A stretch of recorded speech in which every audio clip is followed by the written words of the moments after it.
Hey guys, welcome you all to our own YouTube channel Banking Insights Bengali। আজকের এই ভিডিওর মধ্যে তোমাদের সাথে আলোচনা করব ওয়েস্ট বেঙ্গল, তার সাথে সাথে ওয়েস্ট বেঙ্গলের সারাউন্ডিং যেসব স্টেটস গুলো আছে তাছাড়াও তোমাদের রেকমেন্ডেড স্টেট গুলোর প্রিভিয়াস ইয়ার ভ্যাকেন্সি এবং কাট অফের ট্রেন্ড কি চলেছে, এবং তার সাথে সাথে আরআরবি ক্লার্কের ক্ষেত্রে তোমাদের টার্গেটেড স্কোর কি হতে পারে প্রিলিমস এবং মেন্সের ক্ষেত্রে। So without further delay let's get started. দেখো, প্রথমেই তোমাদের আমি বলে দিই যে এই ভিডিওটা কিন্তু আবার বলছি রেকমেন্ডেশন ভিডিও হিসেবে তোমরা নিও না, জাস্ট একটা ইনফরমেশন তোমাদের দেওয়ার জন্য ভিডিওটা আমার বানানো। তোমাদের কোন স্টেট থেকে যদি অ্যাপ্লাই করে থাকো বা অন্য কোনো স্টেট থেকে তোমরা যদি অ্যাপ্লাই করতে চাও, সেই সব স্টেটের এই যে আগে তোমাদের যে ফ্যাক্টরগুলো নিয়ে কথা বলেছি, এলপিটি হয়ে গেল, লাইফ টাইম পোস্টিং হয়ে গেল, আর যারা সেগুলো শোনোনি প্লিজ আগের ভিডিওটা গিয়ে দেখে নিও, সেখানে তোমাদের এই ব্যাপারগুলো নিয়ে আমি আলোচনা করেছিলাম। তো সেগুলো মাথায় রেখে তারপর কিন্তু ফর্ম ফিল আপ করো। এবং ক্লার্কের ক্ষেত্রে আমি কেন প্রথমে তোমাদের বারণ করেছিলাম যে অন্য স্টেট থেকে ফর্ম ফিল আপ করো না, কারণ ওয়েস্ট বেঙ্গলের মধ্যে একটা ডিসেন্ট ভ্যাকেন্সি আছে যেটার উপরে তোমরা কিন্তু ফাইট চাইলে করতে পারো। ওকে, টোটাল তোমরা জানো 140টার বেশি ভ্যাকেন্সি কিন্তু আছে, এবং সেটা মাথায় রেখেও যদি কেউ বাইরে থেকে ফর্ম ফিল আপ করতে চাও তাহলে কিন্তু অবশ্যই তোমরা ফর্ম ফিল আপ করতে পারো, সেটা পুরোটাই তোমাদের কল হবে। এই জিনিসটা তোমাদের মাথায় রাখতে হবে। মেইনস, প্রিলিমস, প্রতিটা জিনিস কিন্তু পিওর ক্ষেত্রে ইন্টারভিউ, ইচ অ্যান্ড এভরিথিং কিন্তু সেই পার্টিকুলার স্টেটে গিয়েই হবে। আরো এই ফ্যাক্টরগুলো নিয়ে ডিটেলে কথা আমি প্রিভিয়াস ভিডিওতে বলেছি, সেখানে তোমরা গিয়ে শুনে নিতে পারো। ইন্টারভিউতে ওরা কি ধরনের ডিসক্রিমিনেশন মাঝে মধ্যে করতে পারে সেসব নিয়েও ব্যাপার স্যাপার কিন্তু ওই ভিডিওর মধ্যে আলোচনা করেছি, তোমরা অবশ্যই কিন্তু সেই ভিডিওটা দেখে নিও। ওকে, তো আজকের ভিডিওর মধ্যে প্রথমেই আমরা all India trend vacancy trend নিয়ে কথা বলবো। দেখো, 2018 থেকে 2025 পর্যন্ত যত ভ্যাকেন্সি প্রতি বছর বেরিয়েছে সেগুলো প্রথমেই আমরা একটু দেখে নেব। 2018তে আরআরবি ক্লার্কের ক্ষেত্রে টোটাল ভ্যাকেন্সি ছিল 5249, তারপর 2019-এ 3688, 2020-তে সেই ভ্যাকেন্সিটা বেড়ে হয়েছে 4624, 2021-এ আরো বেশি বেড়ে যায়, তারপর কত হয় না 6794, 2022-এ সেটা কমে যায়, দিয়ে তারপর 4567 ভ্যাকেন্সি তোমরা দেখতে পাচ্ছ। 2023-এ আবার কিছুটা বাড়ে 5650, 2024 এবং 25 দু বছরে কিন্তু তোমরা 7000-এর কাছাকাছি ভ্যাকেন্সি দেখতে পাচ্ছ, যার মধ্যে 2025-এ 7972টা ভ্যাকেন্সি তোমরা দেখতে পাচ্ছ। কিন্তু ওয়েস্ট বেঙ্গলে আমাদের ভ্যাকেন্সি খুব কম, 140 কি 44-এর কাছাকাছি ভ্যাকেন্সি তোমরা ওয়েস্ট বেঙ্গল থেকে দেখতে পাচ্ছ। মেজর যে ভ্যাকেন্সি এবছর এসেছে সেটা হচ্ছে কর্ণাটকা, তারপর তোমার উত্তরপ্রদেশ এবং রাজস্থানের ক্ষেত্রে। রাজস্থানে তো এবছর প্রচুর ভ্যাকেন্সি আছে। ওকে, তো এরপর আমরা ইয়ার ওয়াইজ যে ওয়েস্ট বেঙ্গলের আশেপাশের স্টেটগুলো, যে স্টেটগুলোতে হিন্দি বা বেঙ্গলি আছে, কারণ তোমাদের মধ্যে অনেকে এমন আছে যারা হিন্দিতে বেশি কমফোর্টেবল, তারা তো হিন্দি স্টেটগুলোকে সাজেস্ট করছিলে, তো সে কারণে যেসব স্টেটের মধ্যে বেশি ভ্যাকেন্সি আছে ওয়েস্ট বেঙ্গলের আশেপাশের স্টেট এবং বাংলা, হিন্দি এই এলপিটি নেওয়া স্টেটগুলো নিয়ে কিন্তু আমরা ইয়ারলি তাদের ভ্যাকেন্সি ট্রেন্ড এবং কাট অফ ট্রেন্ড নিয়ে কথা বলবো। ওকে, তো দেখো, প্রথমেই আমরা দেখে নেব যে 2022-এ কি হয়েছিল। দেখো কি কি স্টেট নিয়েছি। আরআরবি পিওর ক্ষেত্রে ওয়েস্ট বেঙ্গল, আসাম, রাজস্থান, উত্তরপ্রদেশ, বিহার, এই 5টা স্টেট নিয়ে তোমাদের সাথে আমি কথা বলেছিলাম। আজকের এই ভিডিওর মধ্যে দুটো এক্সট্রা স্টেট আমি অ্যাড করেছি, একটা হচ্ছে উড়িষ্যা আর একটা হচ্ছে গুজরাট, কারণ অনেকজন তোমরা এই স্টেটগুলো নিয়ে কিন্তু জিজ্ঞেস করছিলে।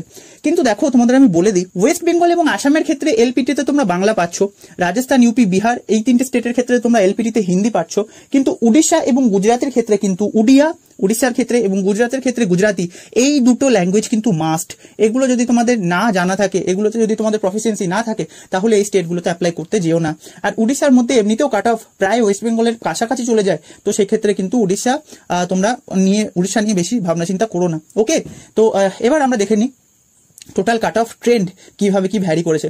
দেখো, ওয়েস্ট বেঙ্গলে 2022-এ টোটাল ভ্যাকেন্সির সংখ্যা ছিল কত 318, প্রিলিমসে কাট অফ কত গেছিল আউট অফ 80, কত গেছিল না 74.75, মেইনসে গেছিল আউট অফ 100, যেটা জানো 200 নম্বরে পরীক্ষা হয়, সেটা ওরা 2 দিয়ে ভাগ করে নর্মালাইজ করে দেয়। তো আউট অফ 100 কত গেছিল না 66.57। আরআরবি ক্লার্কের ক্ষেত্রে কি হয় না এক্সাম মেইনসের ক্ষেত্রেও কম্পারেটিভলি ইজি হয়, তাই তোমরা দেখতে পাবে ওখানে মিনিমাম এবং ম্যাক্সিমাম স্কোর দেওয়া থাকে। ম্যাক্সিমাম স্কোর তোমরা যদি দেখো তাহলে অনেককে দেখবে 140, 145 স্কোর করতেও দেখবে, অর্থাৎ তাদেরকে যদি 2 দিয়ে ভাগ করা হয় তাহলে প্রায় 70-72-এর কাছাকাছি কিন্তু মেইনসে ম্যাক্সিমাম স্কোর চলে যায় আউট অফ 100। তো ওই জন্য তোমাদের বলছি আরআরবি ক্লার্কের ক্ষেত্রে তোমাদের টার্গেটেড স্কোর কত থাকবে সেটা নিয়ে আমরা শেষে কথা বলে নেব। আসামের ক্ষেত্রে দেখো, 2022-এ টোটাল ভ্যাকেন্সির সংখ্যা ছিল 204 এবং প্রিলিমসে কাট অফ গেছিল 64.25, মেইনসে কাট অফ গেছিল 62.28। রাজস্থানের ক্ষেত্রে টোটাল 200টা ভ্যাকেন্সি ছিল, প্রিলিমসে কাট অফ গেছিল 75 এবং মেইনসে গেছিল 68.57। ইউপিতে টোটাল ভ্যাকেন্সির সংখ্যা ছিল 2022-এ 241টা, কাট অফ গেছিল 76.50 এবং মেইনসে গেছিল 69.63। বিহারের ক্ষেত্রে 391টা ভ্যাকেন্সি ছিল, প্রিলিমসে 70 এবং মেইনসে 66.53 কাট অফ কিন্তু গেছিল। উড়িষ্যার ক্ষেত্রে 63 ভ্যাকেন্সি, প্রিলিমসের ক্ষেত্রে কাট অফ দেখো প্রচুর হাই, যেটা 2024-এ আমরা ওয়েস্ট বেঙ্গলে দেখেছিলাম 77 কাট অফ এবং মেইনসের ক্ষেত্রে 63.91। গুজরাটের ক্ষেত্রে দেখো 94 ভ্যাকেন্সি, গুজরাটেও মনে হয় যেন একটা কোনো ব্যাংকের এনআর ছিল, প্রিলিমস এর দেখো কাট অফ 72.75 এবং মেন্স এর ক্ষেত্রে 65.71।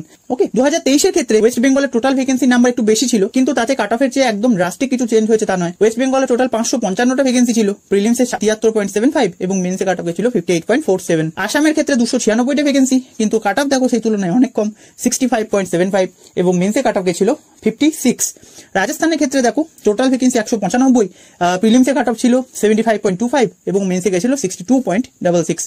ইউপিতে টোটাল ভ্যাকেন্সি ছিল 539। ইউপিতে পিও হোক বা ক্লার্ক ভ্যাকেন্সি একটু বেশি থাকে, কারণ ওদের প্রায় 4টে ব্যাংক ছিল যেগুলোকে মার্চ করে এবছর ইউপি গ্রামীণ ব্যাংক করে দেওয়া হয়েছে। 74.25 ছিল প্রিলিমস এর কাট অফ এবং মেন্স এর কাট অফ ছিল 60.32। বিহারের ক্ষেত্রে টোটাল ভ্যাকেন্সি 153 এবং প্রিলিমস এর ক্ষেত্রে কাট অফ ছিল 68.25 এবং মেন্স এর ক্ষেত্রে 57.60।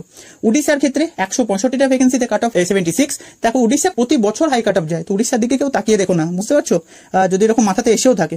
আর এলপিটি তে তো এমনিতেই বাদ হয়ে যাবে যদি উড়িয়া না জানো। তো দেখো প্রিলিমস এ 76 এবং মেন্স এ 62.88।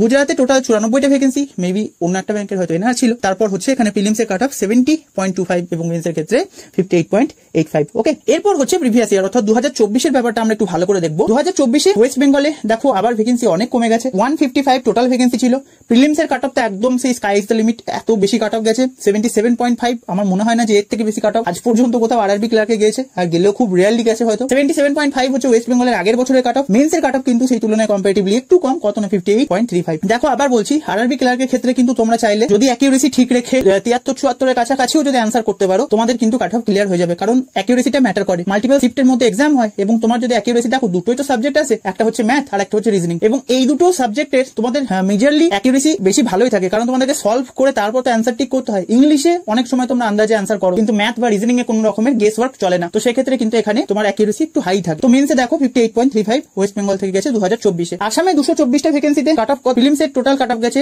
69.5 এবং মেন্সে গেছে 53.94। 2024 এ রাজস্থানে টোটাল ভ্যাকেন্সি ছিল 645টা, ওদের প্রিলিমস এর কাট অফ গেছে দেখো 70.5 এবং মেন্স এর কাট অফ গেছে 58.44। ইউপিতে টোটাল 1038টা ভ্যাকেন্সি ছিল, সেই জায়গায় প্রিলিমস এর কাট অফ গেছে 69.75 এবং মেন্স এর কাট অফ গেছে 55.03। বিহারের ক্ষেত্রে দেখো 542টা ভ্যাকেন্সিতে প্রিলিমস এর কাট অফ গেছে 66.75 এবং মেন্স এর কাট অফ গেছে 54.75। উড়িষ্যার ক্ষেত্রে 245টা ভ্যাকেন্সি থাকা সত্ত্বেও ওদের কাট অফ কিন্তু হাই গেছে, কত না 74 এবং মেন্স এর কাট অফ গেছে 57.72। এরপর হচ্ছে গুজরাটে টোটাল 263টা ভ্যাকেন্সি ছিল এবং প্রিলিমস এর কাট অফ গেছে 67 এবং মেন্স এর কাট অফ গেছে 55.85। তো এগুলো ছিল হচ্ছে 2024 এ তোমার টোটাল কাট অফ। এবার হচ্ছে 2025 অর্থাৎ এই বছরের ভ্যাকেন্সি এবং কাট অফ। দেখো কাট অফ তো তোমরা এক্সাম দেওয়ার আগে জানতে পারবে না, এবং এক্সামের লেভেল যদি হাই হয় কাট অফ চেঞ্জ হবে, এক্সামের লেভেল যদি লো হয় তাহলে সেক্ষেত্রেও কাট অফ একদম তোমরা ফুল মার্কসের কাছাকাছি দেখতে পাবে।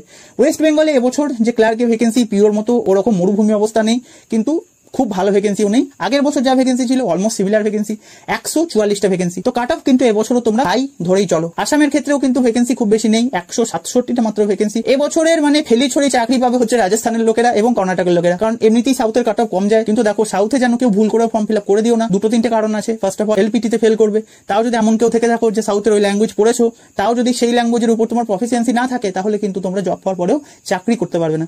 এবং সাউথে দেখো যে তোমরা ল্যাঙ্গুয়েজ নিয়ে কিরকম কি লেভেলের ঝামেলা হয়, সাউথের ল্যাঙ্গুয়েজে তোমাদের ভালোভাবে প্রফিসিয়েন্সি না থাকে, ওইদিকে কিন্তু ফর্ম ফিল আপ করাটা বুদ্ধিমানের কাজ হবে না। ওকে, তো ওয়েস্ট বেঙ্গলে দেখো 144, আসামে হচ্ছে 167, রাজস্থানে প্রচুর ভ্যাকেন্সি 1750টা ভ্যাকেন্সি রাজস্থানে, ইউপিতে 1000, বিহারে হচ্ছে 365, ওড়িশাতে কত 309 এবং গুজরাটে 300টা ভ্যাকেন্সি কিন্তু আমরা এখনো দেখতে পাচ্ছি। ভ্যাকেন্সির মধ্যে কিছু চেঞ্জেস হলেও হতে পারে, কিন্তু চান্সেস খুবই কম। ওয়েস্ট বেঙ্গলের ক্ষেত্রে তোমাদের প্রিলিমসে টার্গেটেড স্কোর বলছি কত, 75। আচ্ছা, আগের বছরই তো কাট অফ গেছিল 77, তাহলে তুমি 75 কেন বলছো? দেখো ওটা নর্মালাইজ স্কোর, ঠিক আছে, তোমাদের র স্কোরের কথা বলছি। তোমরা টার্গেট নিয়ে চলো 75 টার্গেট নিয়ে গিয়ে তোমরা যদি 72 স্কোর করে আসো, 71 স্কোর করে আসো, 73 স্কোর করে আসো, সেখানে যদি তোমাদের অ্যাকিউরেসি 100% থাকে, ঠিক আছে, তো তোমরা ধরে রাখো 3 থেকে 4 নাম্বার তোমাদের ইজিলি ইনক্রিজ হবে। বুঝতে পারলে? এই জিনিসটা তোমরা মাথায় রেখে চলো। তোমাদের যদি 75 স্কোর করতে পারো, 95%-এর উপর যদি তোমার অ্যাকিউরেসি থাকে, তো সেক্ষেত্রে কিন্তু তোমার নাম্বার ইনক্রিজ হয়ে যাবে। তো 75 এর কাছাকাছি তোমরা স্কোর করো, অ্যারাউন্ড 75, কিন্তু অ্যাকিউরেসি একদম ঠিকঠাক রাখতে হবে। বুঝতে পারলে? তো সেক্ষেত্রে তোমার কাট অফ ক্লিয়ার হয়ে যাবে। এর বেশি অ্যাটেম্প করতে পারলে তো খুবই ভালো। অনেক মানে ম্যাক্সিমাম ক্যান্ডিডেটই ওয়েস্ট বেঙ্গল থেকে যখন 77 কাট অফ যাচ্ছে, তোমাকে বুঝতে হবে যে ম্যাক্সিমাম ক্যান্ডিডেটই কিন্তু অলমোস্ট 80-র কাছাকাছি অ্যাটেম্প করে আসছে। ওকে, আর ওয়ান লাইনার কোশ্চেন থাকে, তোমরা নিজেও জানো যে আরআরবি ক্লার্কের কোশ্চেন কেমন আসে। এরপর হচ্ছে বাকি যতগুলো স্টেট আছে, তাদেরকে তোমাদের আলাদা আলাদা করে কিছু বলবো না, তাদের প্রত্যেকের তোমরা অ্যারাউন্ড 70 টার্গেটেড স্কোর নিয়ে চলো, কিন্তু অ্যাকিউরেসি 95% উপর হতে হবে। 2-3টে কোশ্চেনের বেশি তোমরা ভুল করা অ্যাফোর্ড করতে পারবে না। 95% মানে তুমি যদি 80 অ্যাটেন্ড করো, তোমার যদি 4টে ভুল হয়, তাহলে তোমার কিন্তু 95 কাছাকাছি হচ্ছে তোমার অ্যাকিউরেসি থাকবে। বুঝতে পারছো? 1-2 ভুল বাই চান্স হলে হতে পারে, কিন্তু ভুল করবে না। তাতে তোমার যদি অ্যাটেম্প্ট 71, 72, 73 হয়, তাতেও কোনো প্রবলেম নেই। তো বাকি যত স্টেট আছে তাদের কাছে তুমি 72 পর্যন্ত নিয়ে চলতে পারো, 70 থেকে 72 পর্যন্ত তোমরা টার্গেটেড স্কোর নিয়ে চলতে পারো। ওয়েস্ট বেঙ্গলের ক্ষেত্রে সেটা আমি 75 রাখছি, এবং মেন্সের ক্ষেত্রে ওয়েস্ট বেঙ্গলে তোমরা 65 টার্গেট নিয়ে চলো, অ্যাকিউরেসি 100% রেখে। তোমাদের নর্মালাইজেশনে নাম্বার বাড়তে পারে যদি মাল্টিপল শিফট এক্সাম হয়, আর যদি না হয় তাহলে বাড়বে না, ইজিলি তোমার ক্লিয়ার হয়ে যাবে। কারণ আগের বছর থেকে তোমরা দেখতে পাচ্ছ যে কাট অফ কিন্তু মেন্সে 60 পৌঁছচ্ছে না, 60-এর নিচে দিয়ে তোমাদের কাট অফ থাকছে। দেখতে পাচ্ছ 58.35 ছিল আগের বছর, অত কম ভ্যাকেন্সি থাকার সত্ত্বেও। তো এটাই হচ্ছে তোমাদের ওয়েস্ট বেঙ্গলের। আর অন্যান্য স্টেটগুলোতে তোমাদের 60, এটা হচ্ছে মেন্সের টার্গেটেড স্কোর। এইগুলোকে তোমরা যদি হাই অ্যাকিউরেসি রেখে মেনটেন করতে পারো, আর নর্মালাইজেশনে তোমাদের মার্কস আরো বেড়ে যাবে, কাট অফ তোমাদের ক্লিয়ার হয়ে যাবে। তো এটাই হচ্ছে মানে আরআরবি ক্লার্কের প্রিলিমস ক্লিয়ার করার এটাই ম্যাজিক রুল বলতে পারো। তোমাদের অ্যাকিউরেসি 100% রাখতে হয়। তাতে তুমি এবার 70-র যে ঘরটা, সেখানে তুমি যদি টাচ করতে পারো 71, 72, 73, অ্যাকিউরেসি যদি 100% থাকে, 95% থাকে, তাহলে তোমার কিন্তু নর্মালাইজেশনে অবশ্যই মার্কস ইনক্রিজ হবে। তো আজকের জন্য এটাই ছিল। আবার বলছি, ভিডিওটায় কোনো রকমের স্টেটের কোনো রেকমেন্ডেশন আমি দিলাম না, একটা পিওরলি ইনফরমেশন দেওয়ার জন্য ভিডিওটা তোমাদের আমি আজকে বানিয়ে দিলাম। আজকের জন্য এতটাই। এই ধরনের ডিটেল ভিডিও, অ্যানালাইসিস টাইপের ভিডিও তোমাদের যদি পছন্দ হয়, চ্যানেলটাতে অবশ্যই কিন্তু সাবস্ক্রাইব করে দিয়ে যেও। ডেসক্রিপশন এবং পিন কমেন্টের মধ্যে আমি টেলিগ্রাম চ্যানেলের লিংক দিয়ে দিয়েছি, অবশ্যই জয়েন হয়ে যাও। আজকের জন্য এতটাই। Bye for today.